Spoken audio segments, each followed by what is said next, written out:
assim, agora sem brincar. Eu acho que a inteligência artificial ela pode ajudar muito a reunir e organizar os dados de maneira muito mais rápida. E aí... Mas ela não analisa esse o tempo fora de campo. Porque, cara, sim. Eu entendo. Sim. A parte humana vai ser muito vital nesse processo. Sim. A pergunta no contexto. Até porque ela alimenta a inteligência. Já existe. Já. Eu não tô tão por dentro, porque não tô mais dentro do contexto de clube, mas tem. Pô. Hoje em dia... O pessoal já tá trabalhando com a inteligência já artificial? organiza isso, mas assim, tem coisa que a inteligência artificial não vai pegar. Exato. Esse cara fez quantos gols? Tá, esse cara depois que o time tomou o gol, como que foi a atitude dele dentro de campo? Comportamento dele. Como foi o comportamento dele?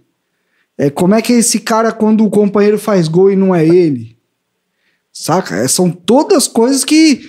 Qual a reação do cara? A inteligência artificial não vai ligar lá na cidade da Colômbia pra saber se o cara é vagabundo ou não. Qual a reação do cara quando o time dele tem 2 jogadores expulsos? É que eu realmente acho que é uma ferramenta, a inteligência, que ela vai te organizar mais. Às vezes o trabalho que você vai ficar você vai perder 2 horas no dia, você já vai direto pro jogo, entendeu? Então vou fazer um exemplo muito claro. Uma prateleira com... Escutei o Cauê Moura falando isso aí esses dias. Uma prateleira que tem mais de 1000 garrafas.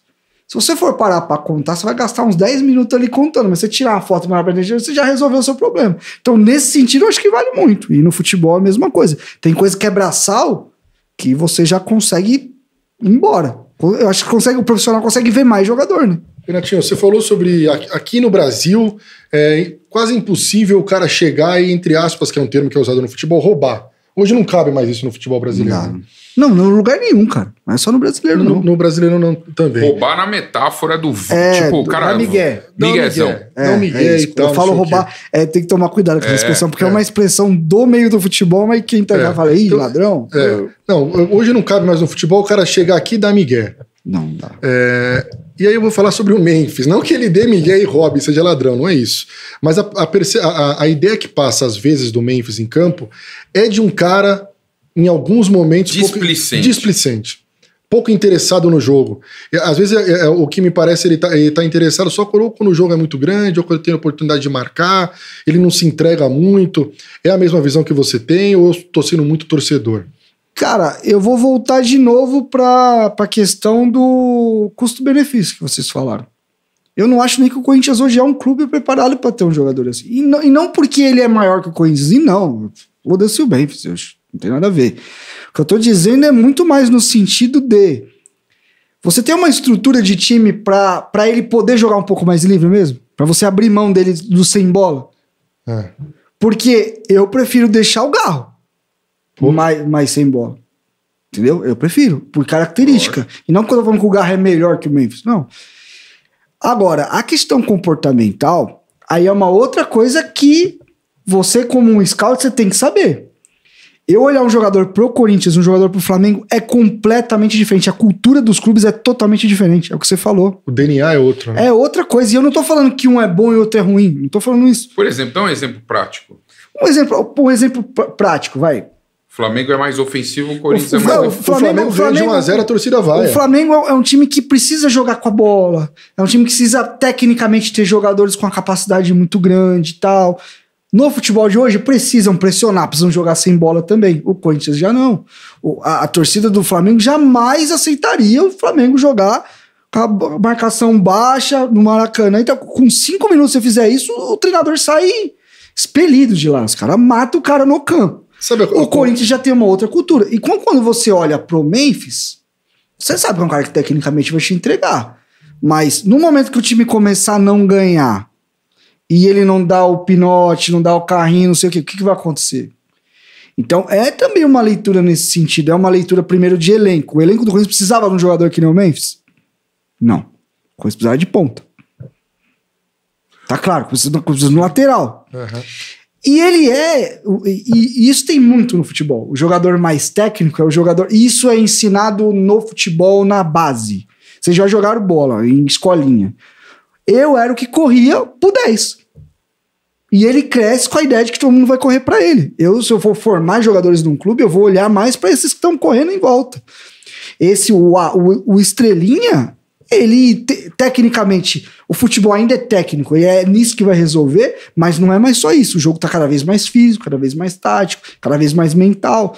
Eu, por exemplo, prefiro um time com 11 operários do que com os caras que larga. Então, quando você vai trazer o Memphis, você tem que olhar pra tudo isso. Ele é esse jogador. Ele não enganou o Corinthians.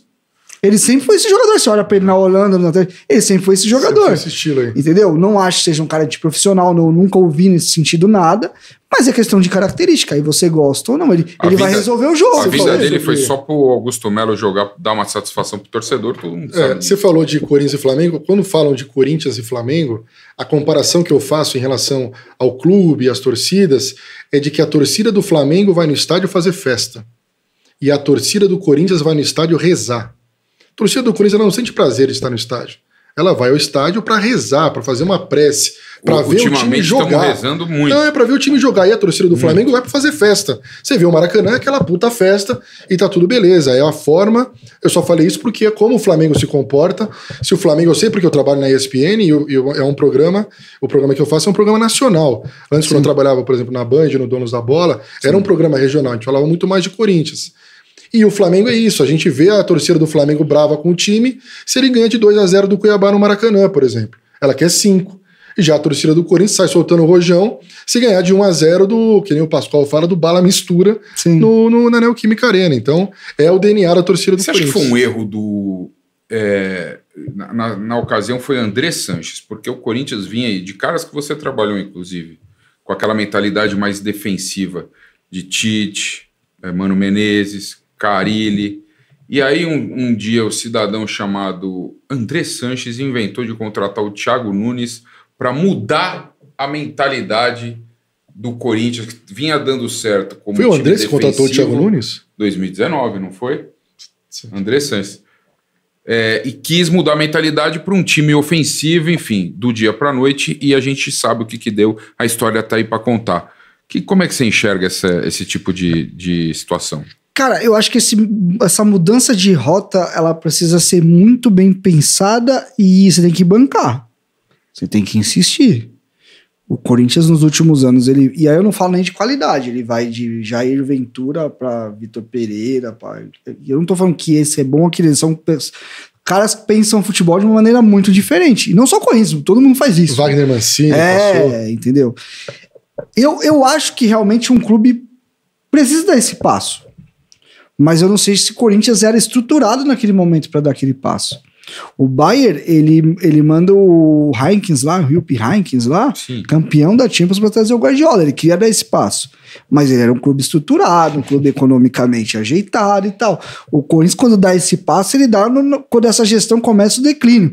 E deixando muito claro, acho que eu não falei isso, a gente falou isso no começo. Sim. Quando eu critico a gestão Augusto, eu não quero dizer que a outra era boa. Porque o pessoal... que você é do Duílio. Não, foi uma merda também, mano. Tá ligado? E isso não quer dizer... Não tem lado aí, tá ligado? São duas gestões ruins. A do Duílio lá no começo até teve coisas boas, depois afundou o clube. Então, assim... eu acho que é legítima essa mudança de rota, só que ela precisa ser bem estruturada, ela precisa ter pessoas. O Thiago Nunes se provou que não era esse cara para fazer isso, não só no Corinthians, mas... Não deu certo, não veio nenhum, só no Atlético Paranaense. Entendeu? Então, quando surgiu, o time dele no Atlético era muito legal de ver, não achei que foi um erro, que ele era um treinador que me parecia que tinha coisas boas mesmo. Também, quando eu gostei. Mas é complexo, cara, é um negócio que você tem que sempre dosar. Você tem time para mudar também? E ele